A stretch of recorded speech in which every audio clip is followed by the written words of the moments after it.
você amiga, você amigo do programa Hora da Prosa. Estamos recebendo aqui mais um convidado para uma entrevista que eu tenho certeza que será mais uma boa prosa. Estou falando de Belmiro Moreira, que é sindicalista, político, um atuante aí no movimento sindical na região e vai nos contar aí um pouco da sua trajetória.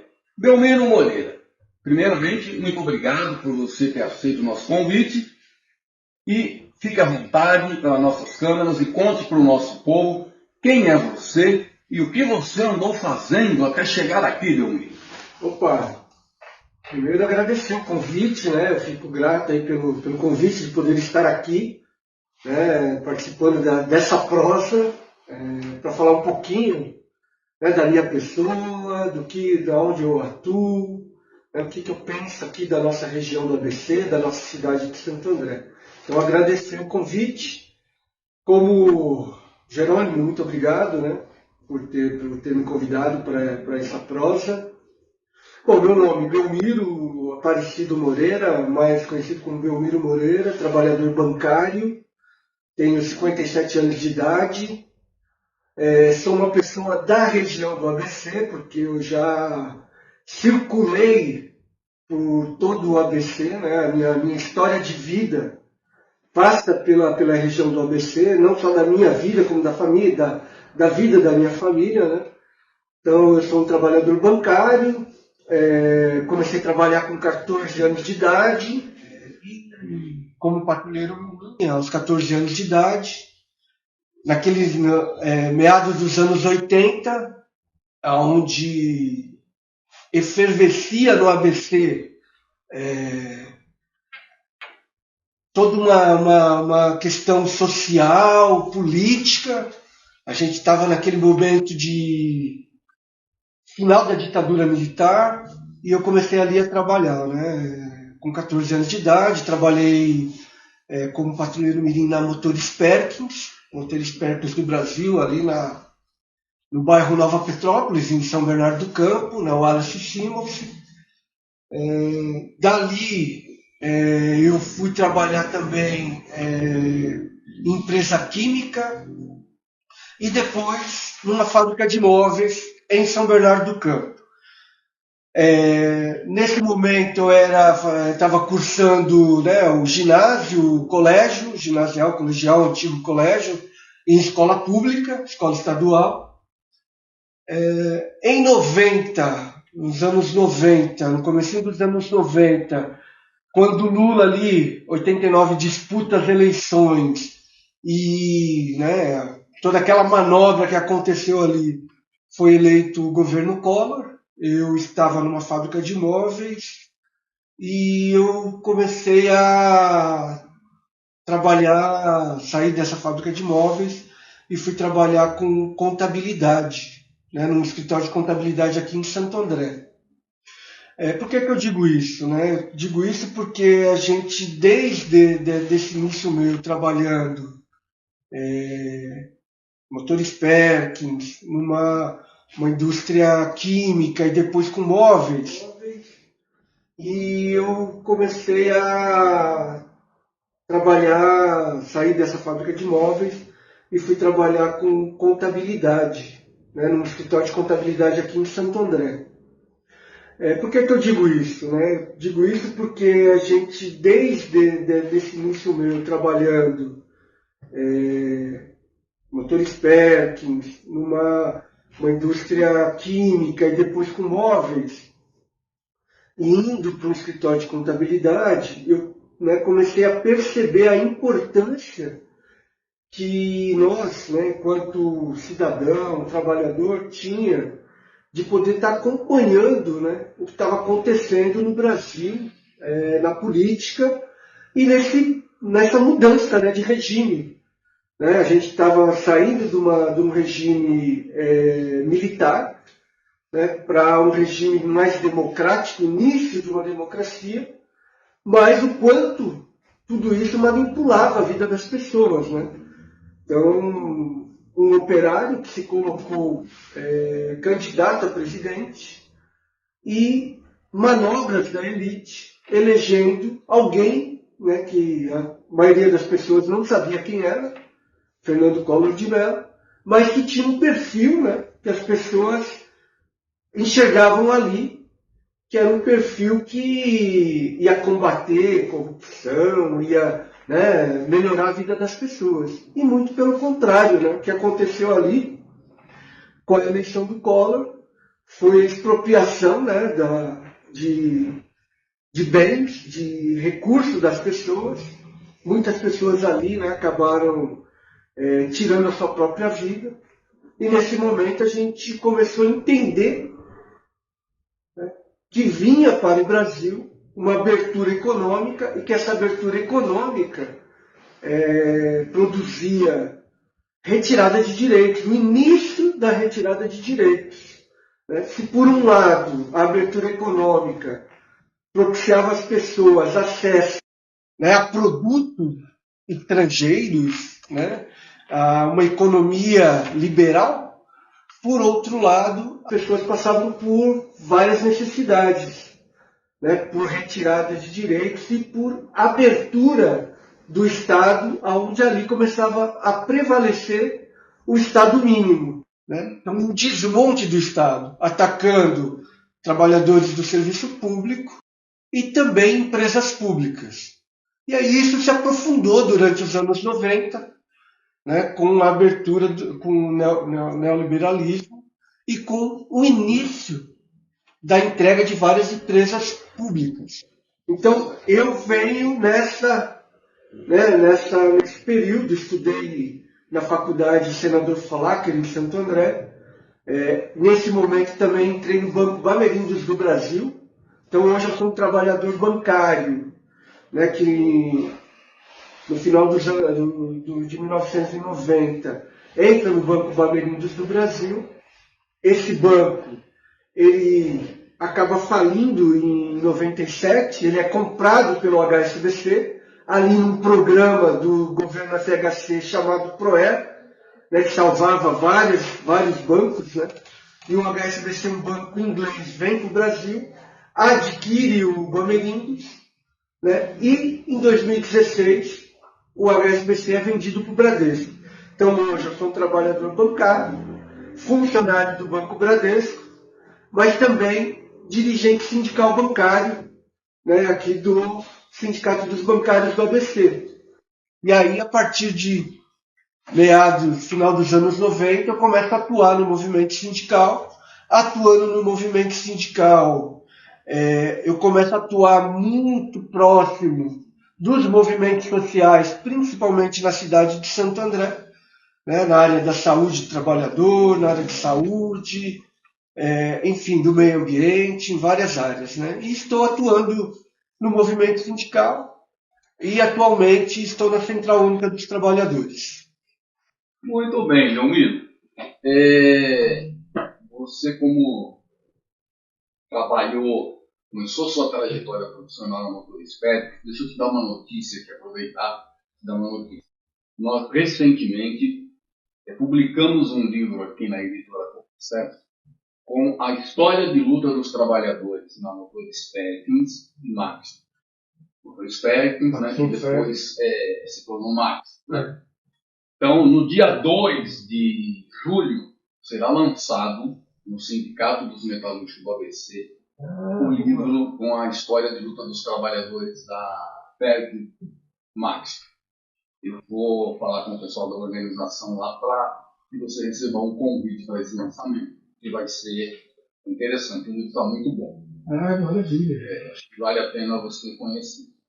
Mas aí, então, você, Belmiro, depois de adulto, se torna trabalhador bancário e do banco você começa a ter uma atuação no movimento sindical, onde você chegou inclusive a presidir o Sindicato dos Bancários do ABC e realizou um trabalho muito bacana lá. E essa tua atuação no Sindicato dos Bancários coincide com um fenômeno que a gente vive hoje, que é a diminuição da categoria bancária, né? Porque hoje o banco está na palma da mão das pessoas, ali no celular. Eu me lembro que eu tinha conta no Banco Santander que era Banespa. Quando eu abri a conta ainda era Banespa. E aqui no centro de Santo André tinha uma agência enorme, tinha 21 caixas. Tinha um salão enorme para atender os clientes. Hoje você vai ao mesmo banco, ele se tornou uma agência pequena, que deve ter 2 ou 3 caixas. Como é que você vê essa coisa da diminuição da categoria bancária, perda dos postos de trabalho? O que você acha que vai acontecer com essa categoria? O que está acontecendo com essa categoria? Como é que está o trabalho sindical hoje nos bancários? Legal você abordar na questão do trabalho bancário. É até importante que eu, dentro da minha fala, eu entro no banco no final do ano de 1990, em dezembro de 1990. Naquele momento, dentro de uma agência bancária, nós tínhamos ali trabalhadores bancários, vigilantes da limpeza, telefonista, e todos esses trabalhadores eram trabalhadores bancários. Né? Então, trabalhadores do banco, registrados pelo banco. A partir dali, você começa um movimento de automatização e também de terceirização. Então, começam a terceirizar os vigilantes, os trabalhadores da limpeza, telefonista. Então, inicia uma fragmentação da categoria bancária. Trabalhadores que trabalham dentro de um banco, mas que não são bancários. E hoje, quando a gente olha o sistema financeiro, o setor financeiro, o ramo financeiro, a gente encontra trabalhadores trabalhando para os bancos, mas que não são bancários. E nós estamos chamando isso de contratação fraudulenta. Por que fraudulenta? Porque esse trabalhador ele não está dentro do nosso guarda-chuva, dentro da convenção coletiva de trabalho da categoria bancária. É uma espécie de precarização. Precarização do trabalho. Então existe a terceirização, a quarteirização, a pesquisação e agora o banco, através de um outro CNPJ, contrata trabalhadores para exercer o serviço bancário, para atender o cliente bancário, e não é um atendimento presencial, porque você hoje não encontra mais agências do Banco Santander, ou do Itaú, ou do Bradesco, porque eles estão reduzindo a sua estrutura física, né? E você acaba sendo, muitas vezes, atendido por um trabalhador que está fazendo o serviço bancário, mas que não é bancário na concepção da garantia dos direitos. Então, nós estamos com essa luta, né, para reverter isso e garantir que as pessoas possam, sim, se ela quiser ser atendida, fazer seus serviços bancários através de um celular, de um smartphone, de um computador, né, da internet, tudo bem. Mas se ela quiser ser atendida por pessoas, que ela possa ir numa agência bancária. E aí tem o custo da operação. Né? Os bancos eles se reestruturam, alegam que o custo da operação numa agência bancária é mais caro do que num celular, do que num smartphone. Mas quem está bancando isso é você que cliente, você usuário do banco. E os bancos continuam lucrando bilhões. E esse lucro ele não retorna para a sociedade. Ele não retorna para a melhoria das condições de vida das pessoas. Né? Para um serviço público, por exemplo. Esse lucro ele não é revertido para uma área da saúde, da educação, da mobilidade. Muito pelo contrário, a gente continua pagando tarifas, juros abusivos, né? A taxa de juros está aí colocada, e não tem retorno para a sociedade. De fato, Belmiro, isso é um problema bastante complexo, né? O mundo do trabalho hoje é muito pequeno para a necessidade da população, né? Em toda a esfera de atuação que você observa, você vai ver que falta emprego. Na indústria tem cada vez menos emprego, no banco, até nas escolas com a EAD, o número de professores tem diminuído, enfim. A gente está caminhando para alguma coisa ainda obscura ainda, né? Ninguém sabe exatamente o que pode acontecer. Mas você, além dessa tua atuação no movimento sindical, você recentemente disputou uma eleição, né? Disputando uma eleição para um cargo de vereador, não foi eleito, mas teve uma votação bastante expressiva, faltou pouco para chegar lá. Eu diria que a conjuntura política um tanto desfavorável para toda a esquerda, de uma maneira geral, no Brasil, né? Mas como é que você viu essa tua experiência nova no campo da política? O que você tira de aprendizado desta situação? Só antes, eu falar um pouquinho dessa questão do emprego, né? Sim. O que a gente tem assistido nos últimos anos, né? Uma prevalecência, né, do empreendedorismo, né, de tentar colocar na consciência das pessoas que é melhor as pessoas trabalharem por conta própria, empreender, né, empreendendo até nas redes sociais, os famosos influencers, que com isso as pessoas vão ganhar mais, vão, né, ter sucesso. E tentando desqualificar o emprego com direitos, com registro em carteira de trabalho, na famosa CLT. O que é importante a gente colocar? Que é fundamental que as pessoas tenham um emprego decente, um emprego com qualidade, um emprego com direitos, ser bem remunerada, ter direito a férias, ter direito a um salário digno. Qual é a questão do empreendedorismo? É que você, além de ter que trabalhar por conta própria, né, que a gente também entende que é importante, só que assim, você não tem uma série de direitos. O direito a se aposentar, desmontar a previdência social, né, justamente para colocar na cabeça das pessoas, né, que elas não vão mais conseguir se aposentar.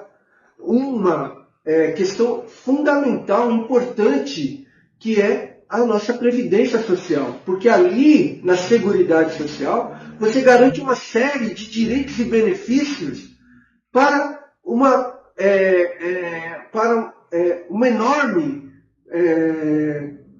pessoas, né, quantidade de pessoas, como um benefício de acidente de trabalho, um benefício de assistência social, né? Enfim, a própria aposentadoria, né? A dignidade para aqueles que dedicaram a sua vida ao trabalho. E nós estamos numa luta aí contra a escala 6x1, que as pessoas tenham mais qualidade de vida, que elas possam ter tempo livre para a família, tempo livre para a sua formação, para os estudos, e que o trabalho não adoeça. E é isso que a gente precisa lutar. A gente tem visto uma redução do desemprego, um aumento do emprego formal. Agora, esse emprego formal, ele precisa ser bem remunerado. E é isso que a gente luta enquanto defensor dos trabalhadores e trabalhadoras. E aqueles que querem empreender também, que possam empreender.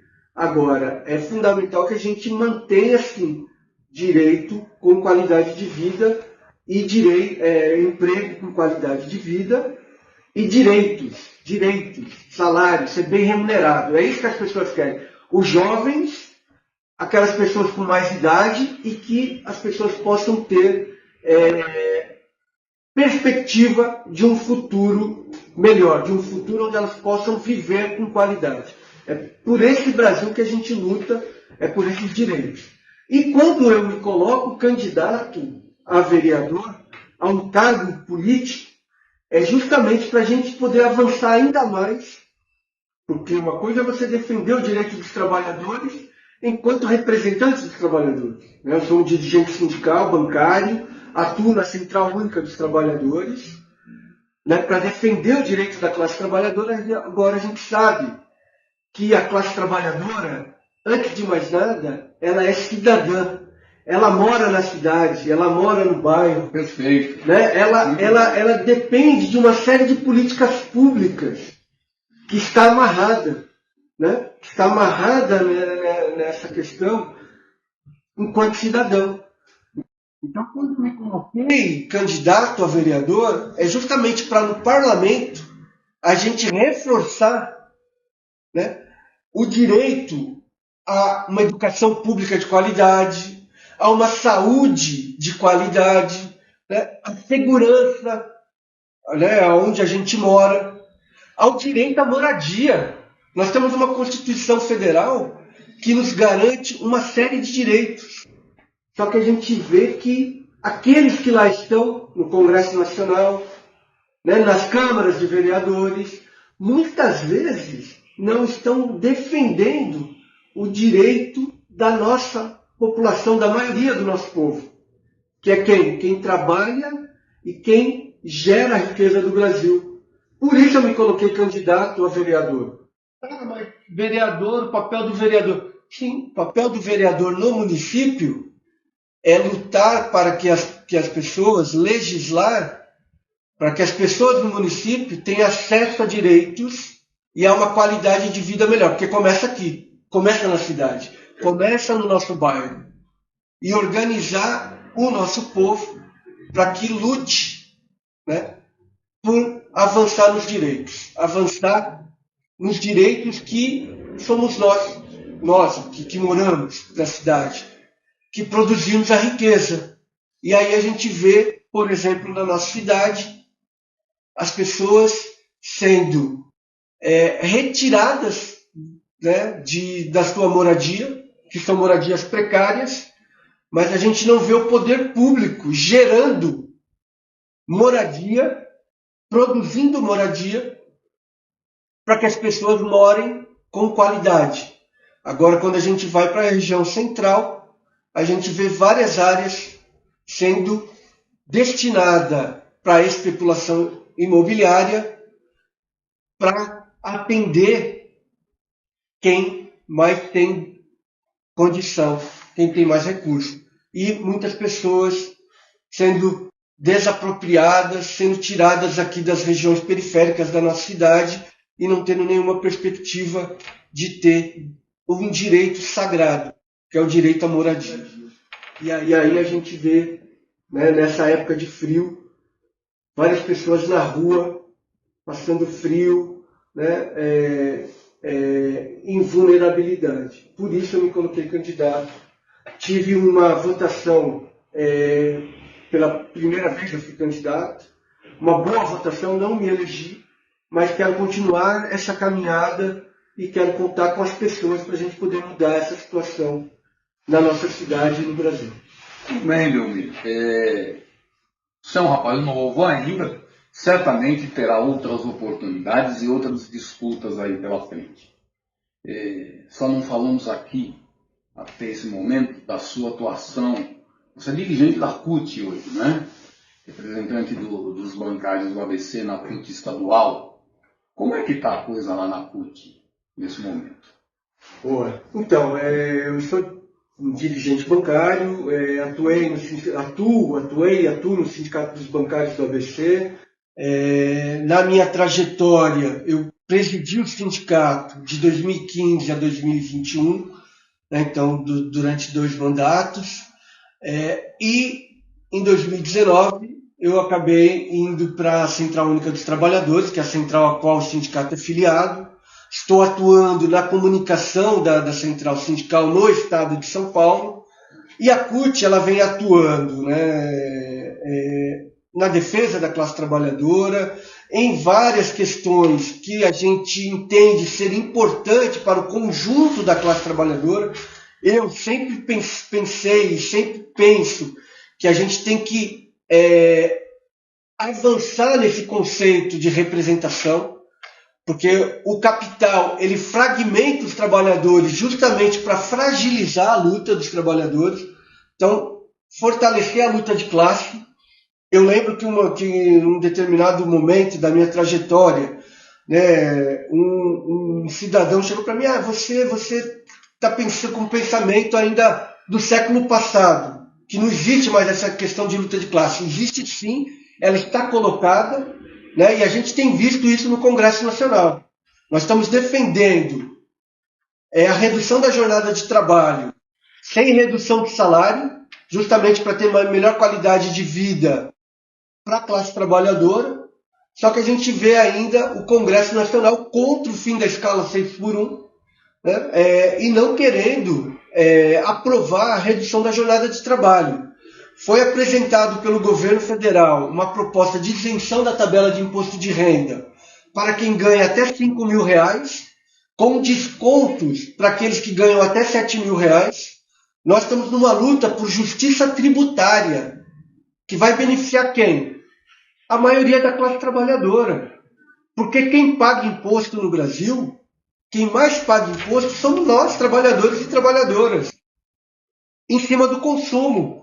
Nós precisamos mudar isso, precisa ser tributada a renda. E a renda, quando a gente fala em tributar, é a renda daqueles que mais ganham, que é uma minoria no Brasil. Então existe também uma proposta para, né, taxar quem ganha acima de R$50.000. Isso. E se você olhar os cálculos feitos por várias instituições ligadas à Receita Federal, só vai pagar esses 10% quem ganha no ano acima de 1.200.000. Né? Quem ganha por volta de 800 mil vai pagar em torno de 3,5%, 3,3%. Então você percebe, é muito pouco. Enquanto isso, nós, que pagamos aí 15%, 27,5%. Então, a reforma tributária que foi feita, ela faz com que os tributos sejam mais claros, né, da gente entender.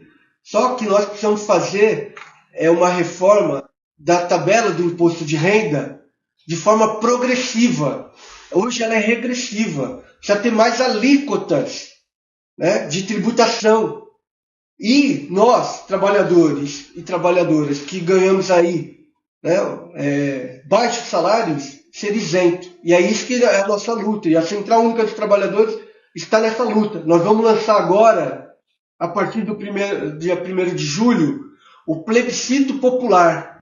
E nós vamos estar rodando o Brasil inteiro perguntando: você é a favor da redução da jornada de trabalho sem redução de salários?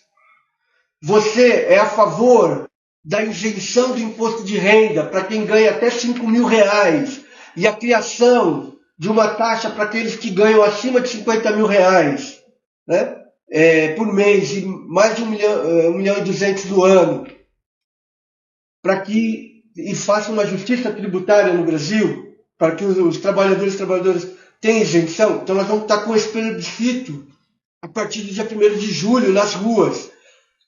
A Central Única dos Trabalhadores, as demais centrais, a Frente Brasil Popular, Povo Sem Medo, os partidos de esquerda, né, os partidos de esquerda, né, nas ruas, justamente para ouvir a população e a gente pressionar o Congresso Nacional. E a ideia é que a gente entregue ao Congresso Nacional em setembro. Então a CUT ela tem atuado na defesa dos trabalhadores, mas também, né, pensando, né, na questão da população de uma forma geral, na melhoria de vida do nosso povo. Muito bem, Belmiro. Nós estamos nos aproximando ao final do Hora da Prosa. E eu peço para todo mundo que vem aqui, vou pedir para você também. Deixe aqui uma mensagem para os nossos internautas, nossos telespectadores, alguma coisa que você imagine que seja bom para a humanidade, para a classe trabalhadora, enfim.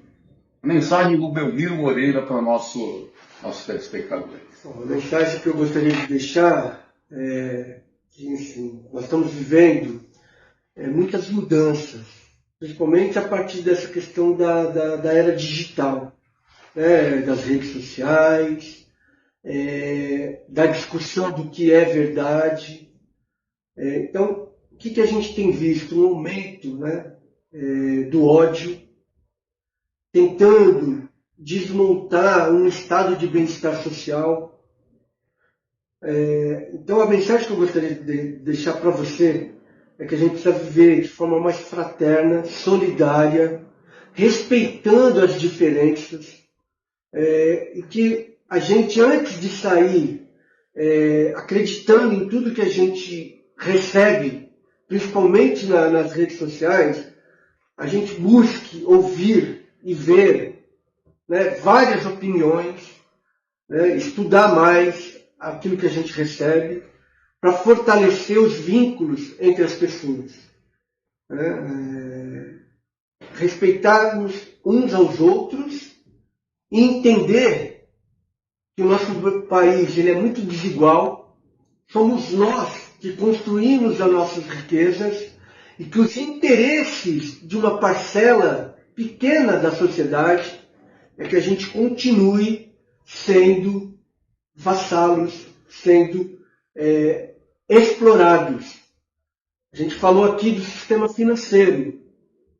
Os rentistas estão vivendo da exploração das pessoas para que a gente continue sendo vassalos, sendo subservientes e não tenha melhores condições de vida.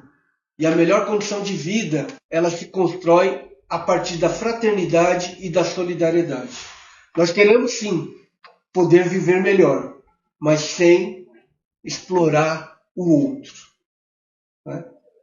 Respeitando as nossas riquezas, o nosso meio ambiente, tendo um Brasil melhor. É essa a mensagem que eu gostaria de deixar aqui para cada uma de vocês que me acompanhou aqui. Muito obrigado, estou à disposição. Muito bem, Leomir.